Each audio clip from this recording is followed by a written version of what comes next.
जो दुष्ट लोग होते हैं वह कठोरता से ही मानते हैं। उनको समझाने के लिए कठोर व्यवहार करना आवश्यक है। अगर समझाने मात्र से दुष्ट समझ जाते तो बांसुरी बजाने वाला कभी महाभारत नहीं होने देता। मनुष्य का मन सदैव से चंचल रहा है। इस मन की चंचलता ने मनुष्य को पथभ्रष्ट तथा मार्ग से विचलित करने में कोई कसर नहीं छोड़ी। जो व्यक्ति अपने मन को नियंत्रण में नहीं रखता वह धीरे धीरे स्वयं का शत्रु बन जाता है। जो व्यक्ति सदैव हंसता खेलता मुस्कुराता रहता हो, अगर वह अपने स्वभाव से भिन्न हो जाए अर्थात चुप गुमसुम उदास रहने लगे तो समझना उसके हृदय में एक पीड़ा है। उस पीड़ा ने उसे कमजोर बना दिया है। जिस व्यक्ति के पास संपूर्ण धन दौलत ऐश्वर्य वैभव सब है मगर संतुष्टि नहीं है, उस धन दौलत का कोई अर्थ नहीं, वह सदैव असंतुष्ट की स्थिति में ही रहता है। जिसके पास संतुष्टि है वह थोड़े में भी संतुष्ट रहता है। जिंदगी में भरोसा एक ऐसी चीज है जिसे प्राप्त करना वर्षों की मेहनत के समान है। फिर भी यह प्राप्त हो या नहीं यह भाग्य पर निर्भर करता है, किंतु भरोसे को तोड़कर पुनः प्राप्त करना यह संभव नहीं है।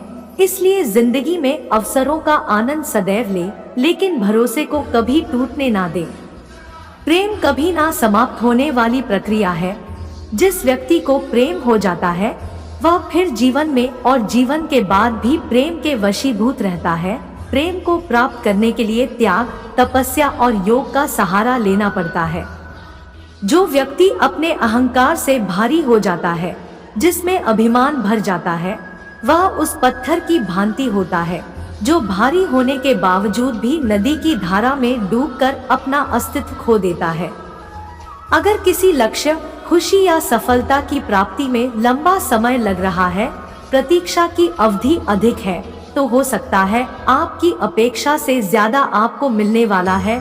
अपने कर्म पर अडिग रहिए और विश्वास रखिए उस ईश्वर पर जो आपके कर्म की परीक्षा ले रहा है। जो लोग जीवन को भूत और अतीत के भरोसे छोड़ देते हैं उन्हें श्री कृष्ण सावधान करते हैं। जीवन का अर्थ ना भूत है ना भविष्य, जीवन केवल और केवल वर्तमान है। इसलिए वर्तमान में अपने जीवन को आनंद पूर्वक जिए, निस्वार्थ कर्म को अपने जीवन में अपनाएं। जो विधाता के लेख में होता है उसी का फल हमें मिलता है।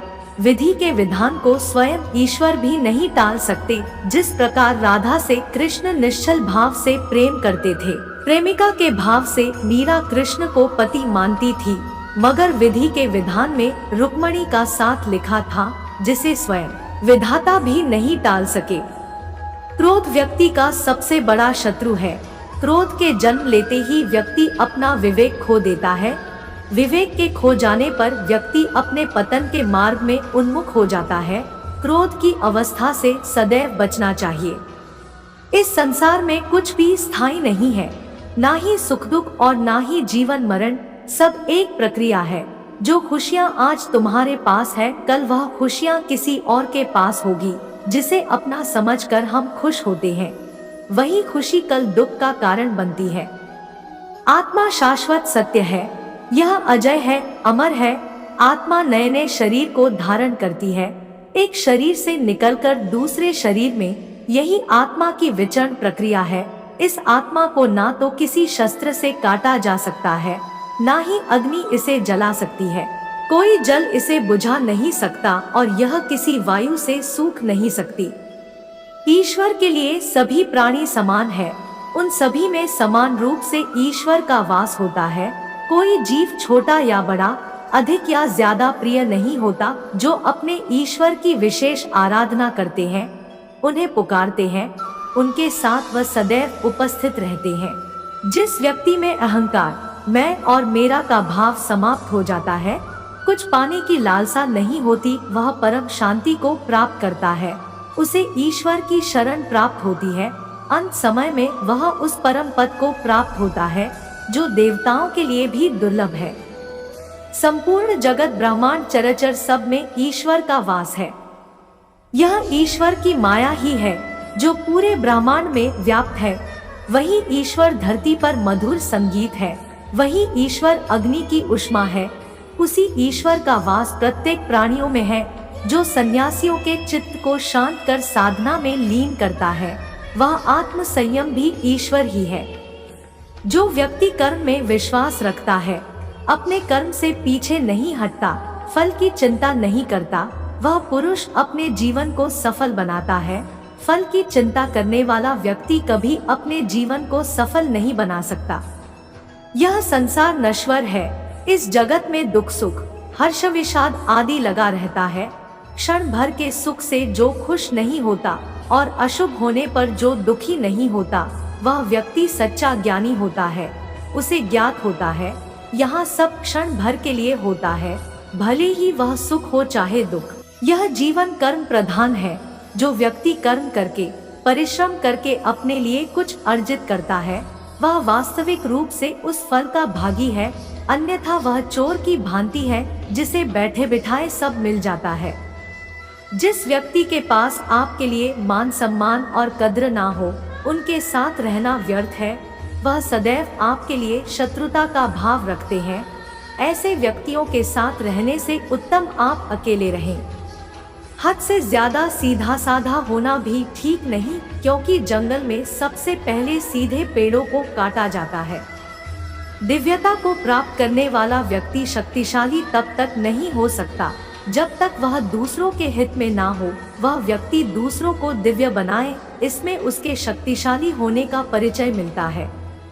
यह जीवन एक रणभूमि है। यहाँ निरंतर संघर्षों का सामना करना पड़ता है। इस संघर्ष रूपी महाभारत में स्वयं अपना सारथी, अपना मार्गदर्शक और योद्धा बनना होता है।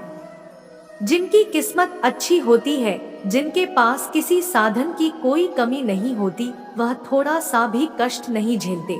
थोड़ी सी भी कमी होने पर भगवान को कोसते हैं। वहीं जिनके पास अभाव होता है, जिनके पास साधन की कमी होती है, उनके पास थोड़ी सी भी बरकत हो या खुशी मिले, वह भगवान को धन्यवाद करते हैं। यह पृथ्वी नश्वर है, यहाँ सब कुछ गतिमान है। जिस प्रकार सुख दुख जीवन में आता जाता है, उसी प्रकार मृत्यु और जन्म यहाँ लगा रहता है। इसलिए खुश होना या दुख मनाना व्यर्थ है। मुंह से माफी देना और हृदय से माफी देने में काफी अंतर है। मुख द्वारा दिए गए माफी को तत्काल प्राप्त किया जा सकता है, किंतु दिल की माफी प्राप्त करने में उम्र बीत जाती है। प्रभु अपने भक्तों की सदैव परीक्षा लेते रहते हैं। इस परीक्षा में भक्तों को अनेकों कष्टों का सामना करना पड़ता है। सामान्य लोग इसे अपना दुख मानकर पीछा छुड़ाते हैं। वही साधक तथा प्रेमी प्रभु की इच्छा समझकर उसका सामना करते हैं। जो माखन चोर है, जो मुरली वाला है, वही सबके दुख हरने वाला है, संकट से बचाने वाला है और सुख का संचार करने वाला है। सांसारिक सुख क्षणिक होता है। जो सुख आज प्राप्त हो रहा है, वह सुख स्थायी नहीं है। यह सुख आपके साथ सर्वथा नहीं रहने वाला। आपको दुख भी प्राप्त होगा, परंतु संसार से वियोग अर्थात मुक्ति परम आनंद को प्राप्त कराती है। यह ईश्वर तक पहुंचाती है। जीवन के पूर्व कर्मों का फल इसी जन्म में प्राप्त होता है। जितने भी रिश्ते नाते, सुख दुख व्यक्तिगत जीवन में प्राप्त होते हैं, वह पूर्व जन्मों का फल है। वरना कौन इतनी बड़ी दुनिया में आपसे दिल लगाता है। राधा और कृष्ण दोनों अवतारी थे। दोनों का जन्म कुछ विशेष परिस्थितियों के लिए हुआ था।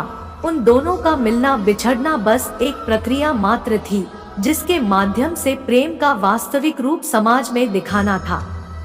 आस्था और प्रेम पर व्यक्ति का स्वयं नियंत्रण होता है।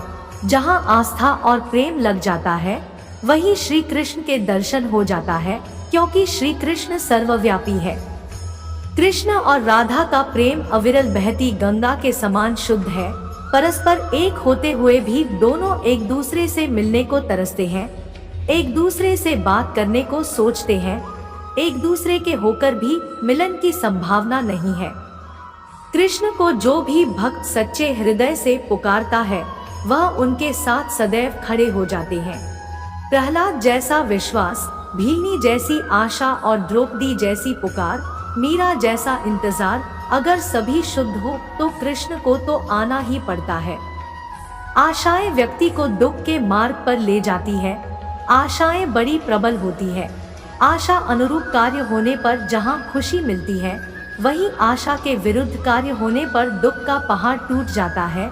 व्यक्ति के जीवन में आशा दुख का प्रमुख कारण है। जो लोग यह कहते हैं अपनों के आगे झुकने में बुराई नहीं है, उन्हें यह भी मालूम होना चाहिए जो अपने होते हैं वह आपको कभी झुकने नहीं देते।